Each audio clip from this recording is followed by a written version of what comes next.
Hello friend. स्वागत है आपका हमारे यूट्यूब चैनल टेक्नोलॉजी गुरुजी में। इस वीडियो में हम लोग फॉर लूप को डिटेल्स में पढ़ने वाले हैं, जिसमें मैं बताऊंगा कि फॉर लूप इंटरनली वर्क कैसे करता है। तो चलिए वीडियो को स्टार्ट करते हैं। तो फॉर लूप को डिटेल में पढ़ने से पहले हम ये जान लेते हैं कि फॉर लूप का यूज हम लोग कहाँ पे कर सकते हैं, क्यों करते हैं। ठीक है। तो सपोज मान लो कि आपको फॉर लूप नहीं आता है और मैंने आपको बोला हेलो एक टाइम प्रिंट करने के लिए, मतलब वन टाइम्स हेलो प्रिंट करने के लिए। तो सिंपल आप क्या करोगे? आप सिंपल सिस्टम ऐसा system dot out dot print L लिखोगे, है ना। और इसके अंदर में आप डबल कोट के अंदर में हेलो लिखोगे और सेमी कॉलम दोगे। तो एक टाइम्स ऐसा प्रिंट कर दिया हेलो, आपका एक टाइम्स हेलो आ जाएगा। अगर मैं बोलूं कि इसी चीज को मतलब हेलो को मुझे 100 टाइम्स या फिर 1000 टाइम्स प्रिंट करना है, तो आप क्या करोगे? तो आप सिंपल क्या करते थे पहले, इसी चीज को आप जितना बोला गया है उतना टाइम्स ऐसा लिखोगे। सही है। अगर आपको 1000 टाइम बोला है तो आप 1000 ऐसा लिखोगे। तो ये लंबा प्रोसेस हो जाता है।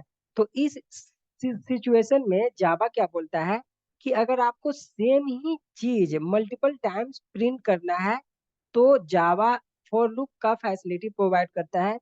तो फॉर लूप में क्या होता है कि आप सिर्फ एक लाइन ऐसा लिखोगे ये फॉर लूप के अंदर में, जब आपका कंडीशन, और वो कंडीशन में आप लिखोगे कि कितनी बार आपको प्रिंट करवाना है। और एक लाइन ये सिर्फ फॉर लूप में लिखोगे, आपका काम हो जाएगा। आप जितनी बार प्रिंट करवाना चाहते हो आपके अकॉर्डिंग, आपके कंडीशन के अकॉर्डिंग प्रिंट हो जाएगा। तो इस तरह की प्रॉब्लम को फॉर लूप रिड्यूस कर देता है। दूसरा प्रॉब्लम क्या था पहले, मान के चलो कि आपने 100 प्रिंट कर दिया, लेकिन मैंने बोला कि इसके अंदर वर्ड एज ऐड करो, मतलब मुझे हेलो वर्ड प्रिंट करना है। तो आप क्या करते पहले, वर्ड को सभी में आप ऐसा मतलब लिखते, मतलब कि 100 टाइम्स जो भी प्रिंट किया आपने उस सब में आप फिर से 100 टाइम्स वर्ड को ऐड करते हैं, ऐसा वन बाय वन। तो ये भी एक लंबा प्रोसेस है। तो यहाँ पर इशू क्या हो रहा है कि जब भी अगर कोई मॉडिफाई करने के लिए बोलेगा उस लाइन में, तो आपको सभी लाइन में मॉडिफाई करना पड़ेगा। ठीक है। तो ये भी टाइम ज्यादा ले रहा है, तो ये भी रोस्ट वे है कोडिंग करने का। तो इसमें भी जावा क्या बोलता है फॉर लूप में कि डोंट वरी, आप फॉर लूप के अंदर में ये सबको हटाओ, सिर्फ एक लाइन ऐसा लिखो और उसके अंदर में सिर्फ वर्ड लिख दो, आपको जितना चाहिए उतना प्रिंट हो जाएगा। तो इस तरह के प्रॉब्लम को फॉर लूप रिजोल्व करता है। तो चलिए हम लोग डिटेल्स में पढ़ते हैं।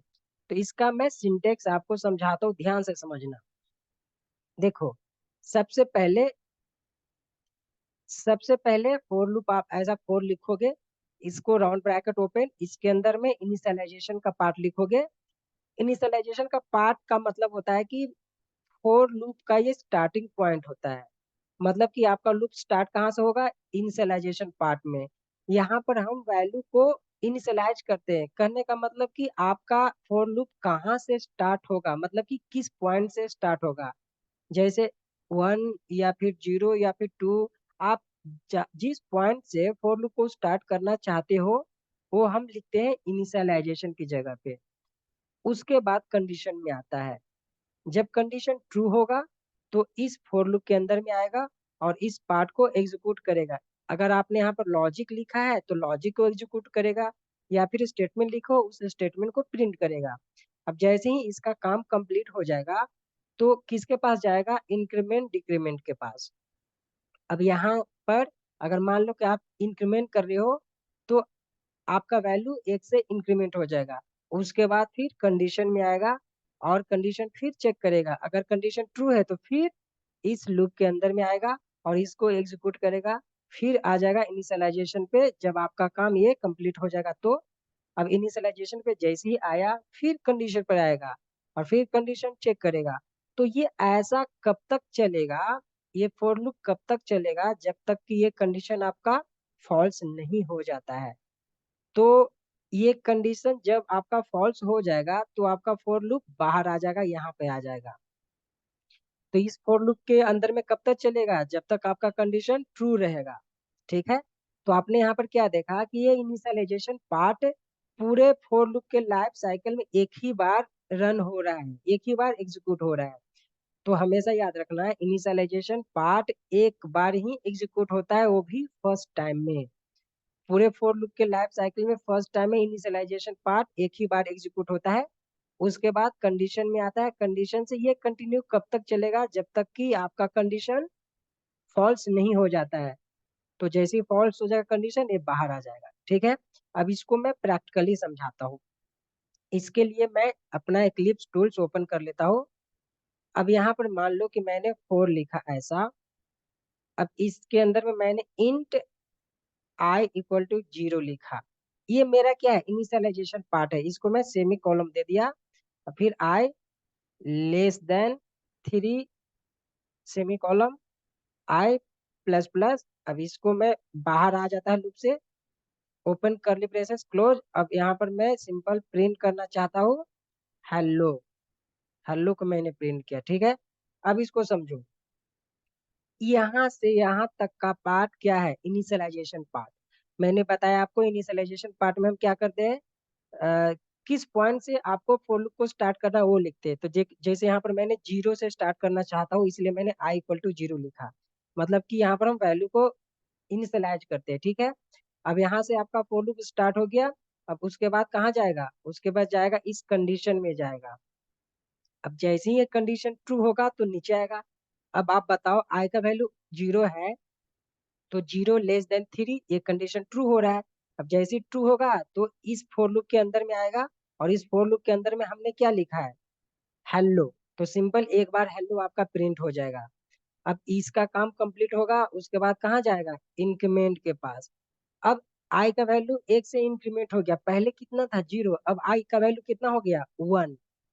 अब जैसे आई का वैल्यू 1 हो गया, फिर किसके पास जाएगा, इंक्रीमेंट के बाद से फिर अब कंडीशन में आएगा। मतलब कि यहाँ से इस इंक्रीमेंट के बाद फिर कहाँ आएगा, इस कंडीशन में आएगा। अब कंडीशन फिर चेक करेगा। अब बताओ, अब आई का वैल्यू 1 था ना, तो 1 लेस देन 3, ये कंडीशन ट्रू हो रहा है। तो फिर इसके अंदर में आएगा और इसको एग्जीक्यूट करेगा। फिर एक बार और हेलो प्रिंट हो जाएगा। फिर जाएगा आपका कहाँ, इनिशियलाइजेशन पे। अब फिर अब आई का वैल्यू कितना हो जाएगा, 2 हो जाएगा, क्योंकि आई का वैल्यू पहले 1 था, अब 2 हो गया, एक से इंक्रीमेंट हो रहा है, ध्यान देना। अब फिर कंडीशन पे जाएगा। अब यहाँ पर 2 लेस देन 3, कंडीशन ट्रू हो रहा है। तो फिर इसके अंदर में आएगा, इसको एग्जीक्यूट करेगा एक बार और हेलो आ गया। अब फिर कहाँ जाएगा, इनिशियलाइजेशन पे। अब आई का वैल्यू कितना हो गया 3। अब फिर यहाँ पर जाएगा। अब आई का वैल्यू 3 है, तो 3 लेस देन 3, एक कंडीशन ट्रू है कि फॉल्स है। अब एक कंडीशन फॉल्स हो गया। अब जैसे ये कंडीशन फॉल्स हो गया तो इसके अंदर में नहीं जाएगा, अब डायरेक्ट बाहर आ जाएगा, यहाँ पे यहाँ पर आ जाएगा। ठीक है, तो ये इतनी बार प्रिंट होगा। अब जैसे देखो, इसको मैं रन करके दिखा देता हूँ। मैंने रन किया, देखो 3 टाइम्स हेलो आपका प्रिंट हो चुका है। ठीक है, ये था हेलो। अब मान के चलो कि अगर आपको कोई बोले कि 1000 या 100 हेलो प्रिंट करना है, तो सिंपल आप क्या करोगे, यहाँ पर आपने जो 3 लिखा है ना, यहाँ पर 1000 जितना आपको प्रिंट करना हो उतना कर लोगे, 100 तक प्रिंट हो जाएगा। अब मान के चलो कि आपको किसी ने बोला कि यहाँ पर मुझे मॉडिफाई करना है, चलो मॉडिफाई कर देते हैं। तो आपको बताओ, कहीं चेंज करना पड़ा, सिंपल एक लाइन में चेंज करना पड़ा, और आपको जितना आपको चाहिए उतना मिल जाएगा। अब देखो, इसको मैंने रन किया, आपका हेलो वर्ड आउटपुट आ गया। तो ये था फॉर लूप का कमाल। तो इस वीडियो में आई होप कि फॉर लूप समझ में आया होगा। मिलेंगे नेक्स्ट वीडियो में। और मैं एक बात बताना चाहूंगा आप लोग को, अगर आपको फॉर लूप को फुल डिटेल्स में पढ़ना है, तो मैंने जावा का ट्यूटोरियल्स बनाया है, उसमें पूरे डिटेल्स में बताया है, तकरीबन आधे घंटा का फॉर लूप है, उसमें आपको अच्छे से समझ में आएगा। इस वीडियो में इतना ही, धन्यवाद।